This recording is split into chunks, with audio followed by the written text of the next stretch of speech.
Эффектное оптическое природное явление радует якутян вот уже несколько раз за последние 2 недели. Примечательно, что жители запечатлели его в таких районах, в которых ранее такое красочное сияние наблюдалось крайне редко. Последний раз подобное свечение было в 2014 году. Как объяснил эксперт, это связано с большой активностью выброса солнечного вещества в открытый космос. Подобная солнечная активность происходит примерно каждые 11 лет. Происходит выброс плазмы около межпланетное пространство. Это вот составляющая, которая состоит из протонов, электронов и так далее.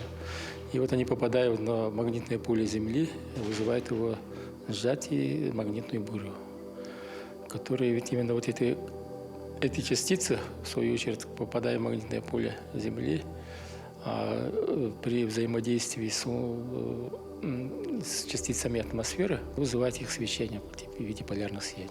Чем чаще, сильнее интенсивность этих магнитных бурь, тем более южные регионы охватывают вот эти полярные сияния. В зависимости от того, с какими веществами взаимодействует солнечный ветер, такой цвет и приобретает сияние.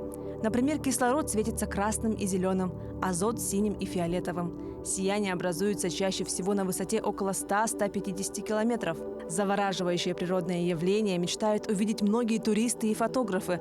Однако время от времени возникают разговоры о том, что наблюдение за северным сиянием опасно для здоровья. Мнение по этому поводу у экспертов разделяется. Сейчас считается, что не влияет никак на здоровье и на состояние вообще человека. Да? Но в свое время советские ученые выяснили, что северное сияние негативно влияет на людей с психическими заболеваниями. Они экспериментально выяснили, что некоторые формы северного сияния частота совпадает с ритмами работы человеческого мозга. И это вызывает, естественно, нарушение в его работе. Наблюдается обострение, как описывает, как эпилепсия.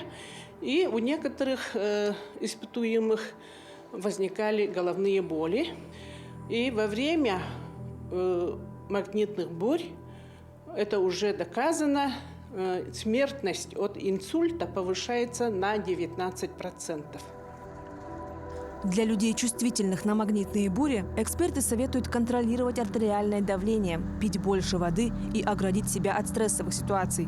Начиная с этого года и на протяжении предстоящих 3 лет частота северных сияний увеличится. И если вы планируете лицезреть это зрелищное явление, лучше наблюдать за ним в промежутке от 21 часа до 3 ночи и вдали от городских огней. Также можно заранее отслеживать солнечную активность на специализированных сайтах с прогнозами. Марфирина Алексеева, Виктор Дьячковский, Якутск.